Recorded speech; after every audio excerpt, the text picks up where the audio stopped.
Okay, we're back with part 2. This is Unit 1 review, and we're starting with number 7. So for 7a, when we see f of 2, we know that x equals 2. Oops, what's happening here? So when we plug in, we're going to get f of 2 equals, and then wherever we see the x, we're going to put 2 in. It's really important to follow order of operations, so we have to do 2 squared, which is 2 times 2. And then we're going to get 16 because we have to multiply first. And finally, we add that 3, and we're going to get 19. For part B, this says x equals 3x. So wherever we see an x, we're going to put 3x. So let's do f of 3x. And we're going to put 4 and then 3x in parentheses. We're going to have to square that, so that's going to happen first. So the 4 is multiplication. That doesn't happen yet. So 3x squared is 3x times 3x, which is going to be 9x squared. If it were a plus, it would make it a little harder, but it's multiplication, so it's easier. Now, going left to right, we have to multiply 4 times 9x squared because multiplication happens first. And adding 3, you can't really do that because they are not like terms. Now let's do C, which means for x, let x minus 1 equal x.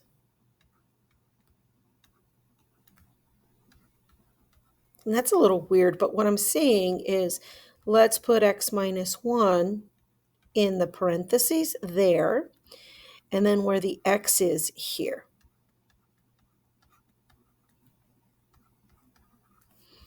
Again, just like in the last example, we have to square x minus 1, but it's not as easy to square when you have a binomial. That minus changes things a little bit.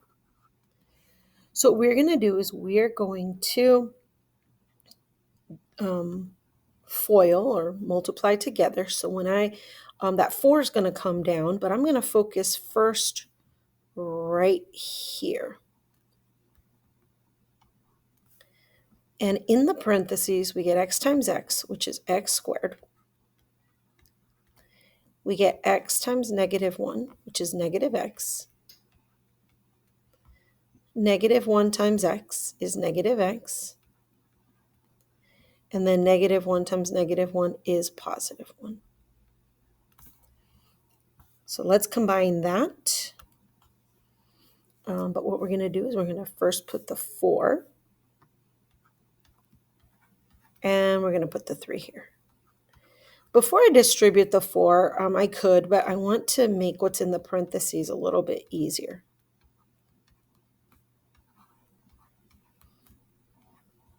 There we go. So now that I've combined like terms, negative x and negative x, I'm going to distribute the 4.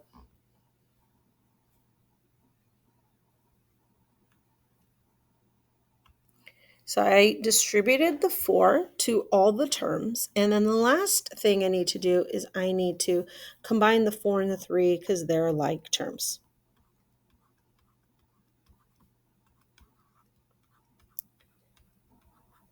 And that would be my final answer.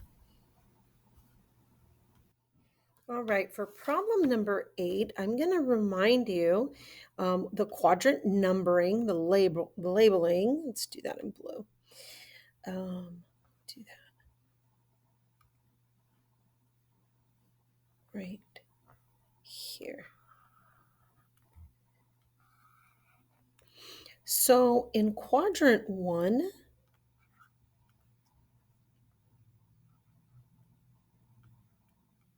my pen's not cooperating. Okay, so in quadrant 1, both x and y are positive. In quadrant 2, x is negative, but y is positive. In quadrant 3, they're both negative. And in quadrant 4, that looks like an N, but it's an IV, that is, the x is positive and the y is negative. A, B, and C are very similar. A is saying when I divide my numbers, I want a positive number. Remember, that's what this is saying. I want a positive value. If you think about the rules of multiplying and dividing, the rule is if you have two negatives, it's going to be positive, or if you have two positive, it's going to be positive. That happens in quadrant 1 because you had to have a positive number divided by a positive number, which would equal positive number, so that works. And in quadrant 3, because you'd have a negative divided by negative, which is also, oopsies, a positive. And I don't know, I'll go back and fix this. All right.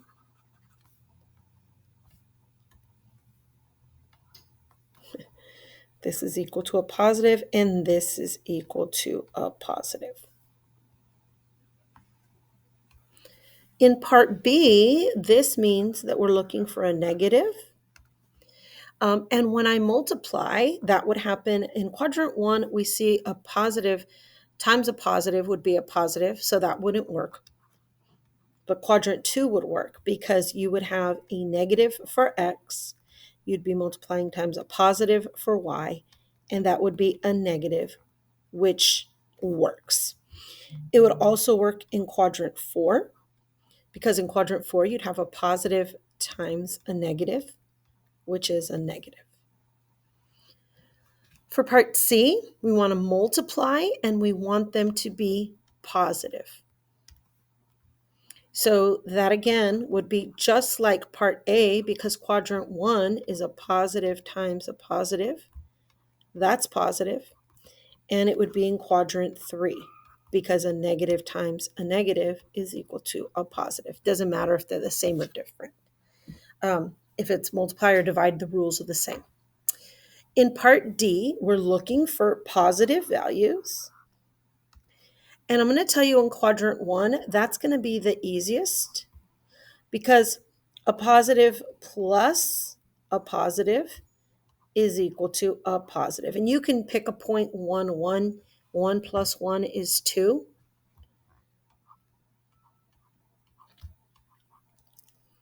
That's true. Now in quadrant 2, if I choose x to be negative 1 and I choose y to be 1 and I add those, that actually isn't greater than 0. It is 0.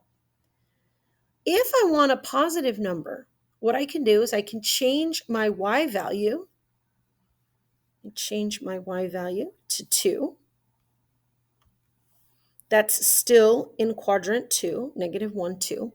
And when I add that, now I get 1 is greater than 0. And that's a true statement. Let me go to quadrant 4. I'm going to skip quadrant 3 for a minute. So let's do x is positive 1, and I'm going to add, and let's make y negative 1. This is 0 again, which doesn't work. But what I can do is I can change my x value to 2. 2 negative 1 would still be in quadrant 4. 2 negative 1 would still be in quadrant 4. And now when I add, I get 1 is greater than 0, and that works. The only quadrant that does not work is quadrant 3, because it doesn't matter what numbers you pick, you're adding two negatives. That is never going to be a positive number. It doesn't matter what you change it to. All right, let's go to number 9. So number 9 is saying, if we were talking about each quantity, what set of numbers do we want to pick from? And the ones we're picking from are natural, integers, or rational. Just as a recall, naturals 1, 2, 3, no decimals, and starts at 1. Integers is all the non-decimals, so negative numbers, 0, and positive. And then rational, remember, is anything that can be written as a fraction or a decimal that can turn into a fraction. So when we talk about populations of cities, The first thing I'm going to do is ask myself, can it be a fraction or not? And the answer is you cannot have a fraction. So it's not going to be rational. You can't have half of a person. So it's either 2 people, 3 people, 100 people, 1,000 people. But populations can't be negative. So I'm going to say that populations are natural numbers because it has to be positive. Now, distance from home to school. You can't have negative distance. So I'm going to eliminate the negatives. But now I'm going to ask myself, can it be a fraction? And the answer is yes. You could live 3.2 miles. It's probably not very likely that you live exactly 1 mile from school or 2 miles from school. You probably live like 3.1 miles, something like that. So this one is going to be rational.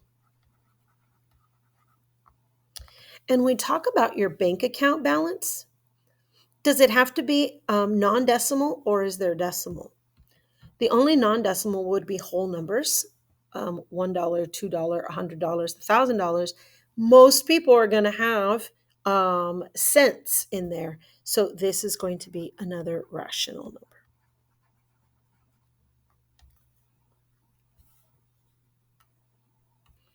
Okay, for number 10, what I'm going to ask is that you set this up. Now, this is a challenge question, kind of, because we didn't really go over it, but just to get you started,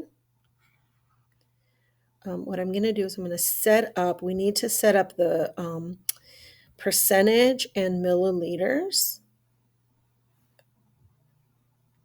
Alrighty, so a chemist needs 10% of hydrochloric acid. So what you're going to see is we're going to have 3 boxes. The first 2 boxes are going to be combined. These 2.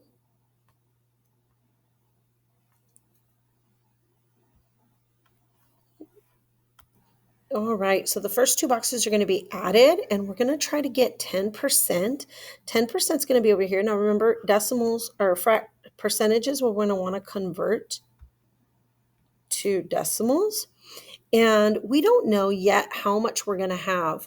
And we know we're going to add 5% of acid. I'm going to put that here, and 5% would be 0.05 as a decimal. We don't know how much we need, so we're going to put in X. But we have 60 milliliters of a 20% solution, so we're going to put 20 there. And this is the tricky part, is really how much solution will be in the bottle. We had 60 milliliters, and we're going to add X milliliters. People want to say 60X, but that's multiplying. You want to add them together. So now we're going to set up our equation, and I'm going to do it over here. We're going to have 0.20 times 6 plus, because we're going to add, and we're going to add 5% of X. We don't know how much. And we're going to want it to equal a 10% mixture. But again, we don't know. We know we had 60, and we're adding the X.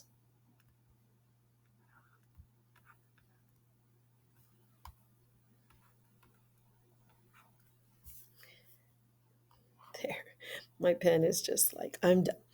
All right, so now let's multiply 20 times, or 0.20 times 6 would be 12 with the decimal point right here because there's 2. And then plus 0.5x, we can leave that, 0.05x. And now let's distribute the 10. I believe 0.10 times 60 would be 6, like that. And then we're going to have 0.10x.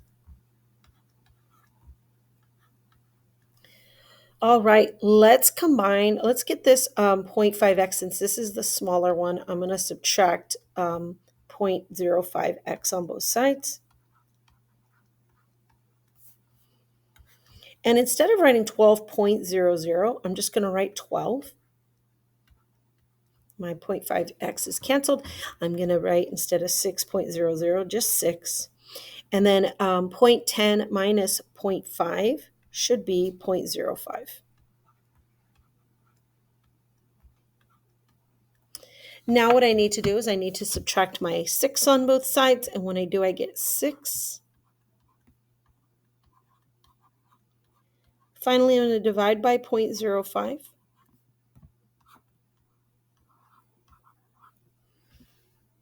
And when I divide, these cancel. And 6 divided by 0.05 is equal to 120.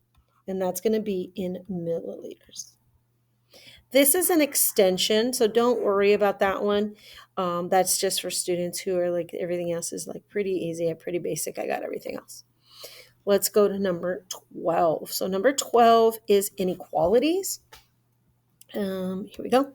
So I'm going to talk about g of x and less than 0. So g of x is this graph right here. 0 is right here.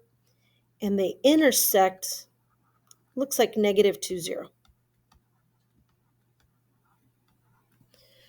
Since they want g of x to be less than 0, that's going to be on the left. And the left of that would be -infinity to -2. And they're not including the 0, so it's going to be a parenthesis. Let's try B. F of x is greater than 10. So let's figure out, let's try this color. 10 would be, let's see if this color is a little more vibrant. There's 10, and f of x is the line with a negative slope. So I'm going to figure out where they intersect. That looks like 210.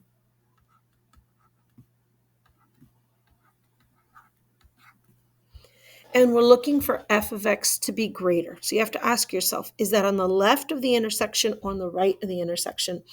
And on the left, if you'll pay attention, f of x is higher than the 10. So we're looking at the left, and we're looking at that in terms of domain. What x values make that true? So that's going to be from -infinity to 2. And again, oh, yeah, it is 2. And again, they don't want us to be equal, so we're going to use a parenthesis. Let's go to part C. So in part C, g of x is greater than or equal to -4. -4 would be right here. Whoopsies. And g of x would be right here. So that looks like that intersection point. Is it a neat one? I can't. Oh, yeah, it's right here. I missed it. Looks like -6, -4. And we're asking ourselves, where is the g of x graph greater than -4? So to the left, the -4 graph is higher. We don't want that. On the right, that's where g of x is greater. So we want to be on the right. Again, in terms of x, that's going to start at -6. And it's going to go all the way to infinity. But there's a bracket on -6 because they say it's okay to be equal. Let's look at E next. I know I'm going out of order, but I kind of like that. Where they're equal is the point that's highlighted. It's already written on the graph, 4, 6. And when we look at that, we're only looking at the x value. It's what x value makes the y values equal, and so it's just 4. When we look at f of x is greater than, it's going to be on the left because here's f of x, and do you see that's higher than g of x? And so that's going to go all the way from -infinity to 4, and 4 has a bracket because they said it could equal. And then for the last one, why don't you pause the video and try it and come back and see if you get it. For the last one, f of x is less than g of x. That's going to be right here because f of x is lower than the g of x graph. So it's going to be on the right. So going left to right, that starts at 4 and it goes to infinity, but they don't want to include the intersection point. And this is really where I feel a video is helpful because you have these answers in the back of your worksheet, but might look a little different with the coloring on the graph, but I had to erase it for each one. So, alrighty, let's do the last one, which is number 13. A lunch truck pays $100 a day to park in front of a popular theater. It costs $5 to make each lunch, and they charge $12. So what I wanted you to do is think about, where does the 100 go? Would it go under part A or part B? So let's do part A. Let's talk about, let's do the 100. Think about where the 100, the 5, and the 12 go. Pause the video and then write it under the appropriate part and come back and check.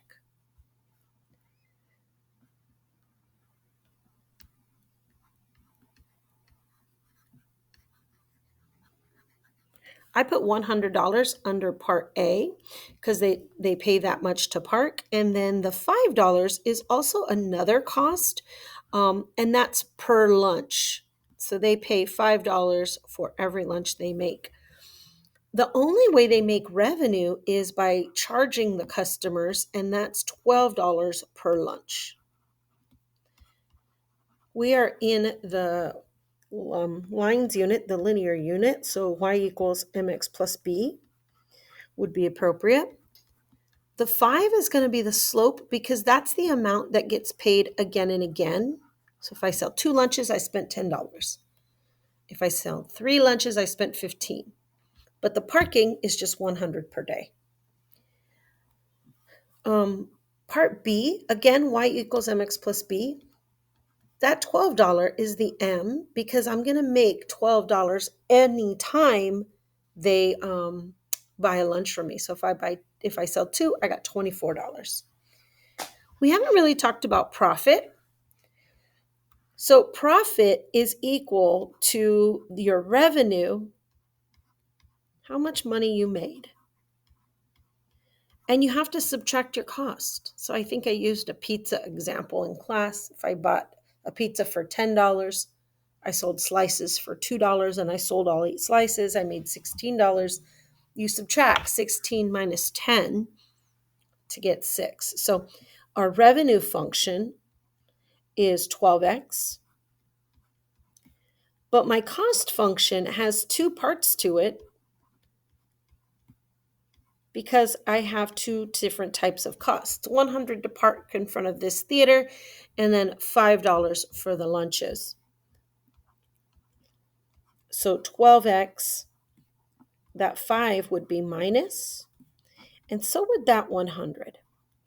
So to combine like terms, my profit is going to be 7x minus 100. Now let me tell you why that makes sense to me. If I pay $5 for each sandwich and I'm charging $12, then I'm making $7 on each sandwich. So I'm going to count up how much money I made on each sandwich, but remember that I had to subtract that $100 at the beginning that I paid initially. Now, if I want to figure out how many lunches should be sold, what I could do in order to make a profit is I'm going to take 7x minus 100. To make a profit, I want my money to be greater than 0. If it's equal to 0, that means no profit. But if I make them greater than, and there's other ways you could solve it, but that's just going to be the easiest way. So I'm going to add 100 to both sides. And then I'm going to divide. And then I'm going to get a decimal calculation for 100 over 7. And I'm getting x must be greater than 14.28 or 29 if I round. There's no such thing as selling 14.29 lunches. No one's going to buy 0.29 of a lunch. So we're going to say that you must sell 15 lunches or more. Because if you sell 14, that's not quite 14.29. And there we go. All righty. Bring any questions to class. I hope that was helpful.